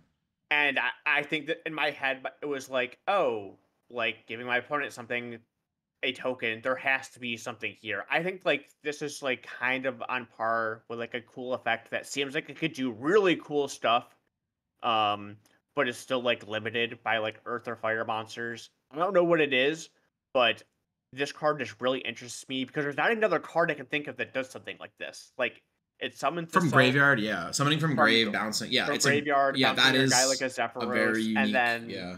also gives your opponent a token, which you can either, I mean, you pretty easily, if you're going first, you can get rid of that token if it's going to be bothersome to you, or you can like use it to your advantage with like some other effect. I just think that this does something Yeah. I mean, cool down the it's line. very clearly synergistic with Battle Guard Echoes, which Right. I don't think I ever considered as stupid as this sounds, I don't think I ever considered the implication of the two cards next to each other in the set that are clearly support cards for each other. Oh, yes. But yeah, it's like there is, because it's like, I guess when I look at these cards, I actually don't see how these interact with like battle guards, or why you would put like you could in theory go Battle Guard Echoes, search Pyrite Knight, and then discard Pyrite Knight. Like that's, you can just do that, and then Right. summon a warrior, and then Pyrite Knight bounces the warrior back to your hand, and then Battle Guard Echoes searches Battle Guard Howling. And I guess my question is, where do the actual Battle Guard monsters come into play? With where do the Battle Guard monsters come into play at all? with Right. any, right? Like, why are they involved? Like, I don't think you want the battle guard, because none of these actually help you summon the battle guards. Like, none of these like actually help you. Like, I don't know. It's I just think it's kind of funny that I get what they're going for, but this is it's just warrior support, and I'm not sure why it's so like, what does Pyrite Knight have to do with battle guard monsters? Yes. I guess that's my disconnect. But yeah, I can definitely see, like, well, okay, definitely is a strong word. I could see, again, I just think Battle Guard Rage and Battle Guard Howling are too slow for 2024. Yeah, right? absolutely. Like, many years ago, maybe there's a world your opponent goes Battle Guard Echoes, Pyrite Knight, discard, and you're like, damn it, and they like summon Deneb and bounce it back and like set Battle Guard Howling and you're like, damn. And then, as I said, that was 10 years ago. But yeah, there's definitely, I don't know, funny stuff going on, I guess. But yeah, I think it's a really interesting card that does something unique. So yeah, and that's I true. appreciate Yeah, cards like that. Definitely. Yeah, I would say not like Double Die. Like, they just put so many restrictions. It's just not even like worth looking at. Battle Guard Echoes is a cool card that I think could have been good like a long time ago. It serves as Grandmaster of the Six Samurai. Sure. Is that an Earth monster? Sure. Yeah, little high Earth monster. Ooh, 6 Sam support, and then discard a card. All right. Well. Yep. The other, let's see, what else? The imports. The only import I think is that I really like is Code of Soul. Code of Soul. I talked about this a while ago, like a really long time ago. I think in like maybe like 4 episodes, 5 episodes, 6 episodes ago, where I was like, I wonder when we're gonna get this card, because this came out in some product in Japan that has no equivalent for us. It was in the quarter century duelist box, like 5 months ago, and then here we are. Now we have it, and yeah, this is a cool card for Salamangreat. Like, I think it's like actually like pretty good. It can let you do Pyro Phoenix as a quick effect, like the one that destroys all cards in the field. Mm-hmm. So strong effect, right? So that's definitely like, this is one that I would, if you like Salamangreat, this is a card that I would just be happy exists. Although I'm pretty sure the Salamangreat decks, like as they were played previously, like might have actually needed Baron. I wonder if the one, let's see, the Salamander deck that won this tournament was playing Code of Soul Salamander. It was 60 cards. It played 3 of them. Okay, just making sure. Okay, sure, yeah. So that's definitely probably the best of the imports. Dandy White Lion I don't think is very good. Like, it's a cool card. I like it. It's just not like viable. Like, it's cool. They're like, let's make a more fair Dandelion, I guess. Pendulum Witch, I've seen some people say they like this card, but I'll be honest, I don't know what this... Without Electromite, I don't think Pendulum decks are, like... It'd take a lot. Even with them. Right. Like, now they don't have Baron and Savage to protect their boards from Nibiru. Yeah, that's true. Yeah, it'll take a lot to do anything. Yeah, let's see. Did we cover almost everything? Bikers, whatever, Ancient Gears. Do we care about those? Melodious? I've seen people talk about those cards. Those might be Melodious okay. cards are broken. I'm a big fan of them. Sure, I think they're actually really, really good. Yeah. And you can splash them as an engine in certain decks, and not get locked into things. It's also a lot smaller than I gave it credit for the like that engine. Cards. Like it's less cards. Yeah. That the Ostinato card is also just very. That card very... is like a $5 common right now or something. Which one? That card. Ostinato. It's brilliant. It's Is it in this set or is it an old? No, it's old card. It's Branded Fusion from Melodious. Ooh, I hope that card is in. I hope that card is in OTS Pack 25. Sorry. That would be cool, wouldn't it? This was in Soul Fusion and the 2019 Mega Pack. I hope that card's noted. That would be so cool. I really hope this card is noted by 25 Anyways. It is $13 on Direct. I really hope this card is in OTS Pack 25. Common normally. Okay. Yeah. I'm going to keep saying it. Anyways, yeah, that would be great. I sure wish OTS Pack 25 didn't come out in a month and a half and came out this week, but anyways. Yeah, I think that covers Legacy of Destruction and a lot more. Yes. So if we missed anything, which I'm sure we did, then let us know if you're still here. But any closing thoughts on anything, or we just adjourning until a new set? I guess if you stuck with me this far, I guess I kind of want to say, while I seemed kind of like indifferent to this YCS, one thing I want to point out is like I had a lot of really good interactions with people and my opponents.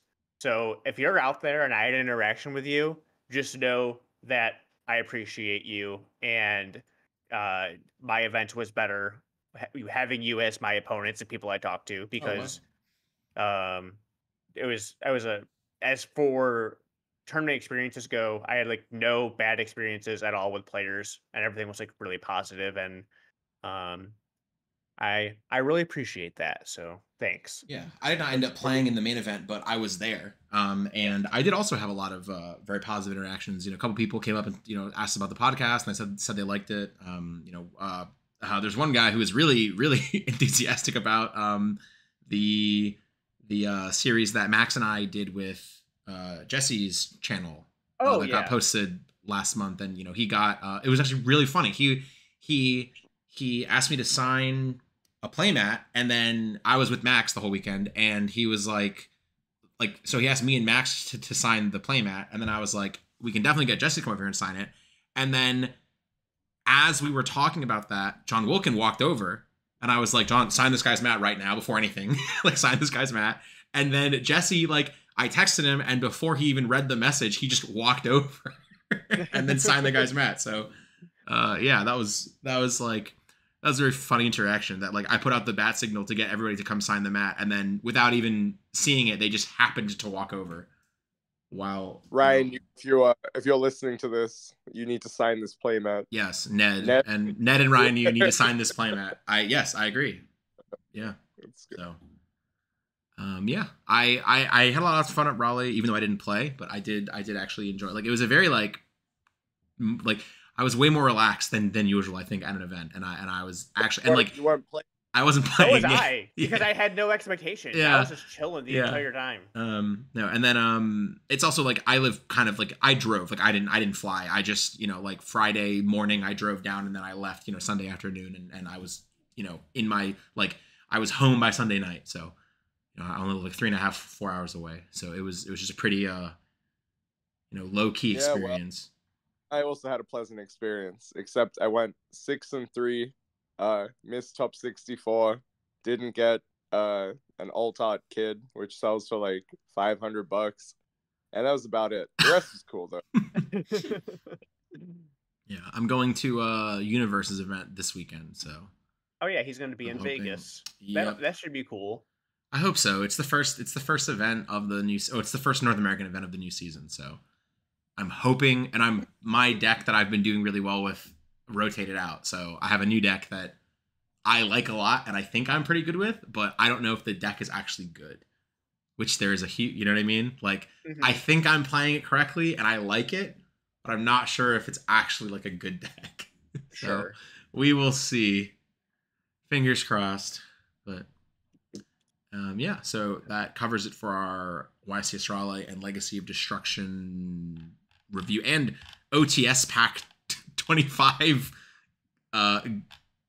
random guessing, I guess I'll call it. Like there wasn't really anything else. Yeah. So thank you all for listening, and we will see you next time.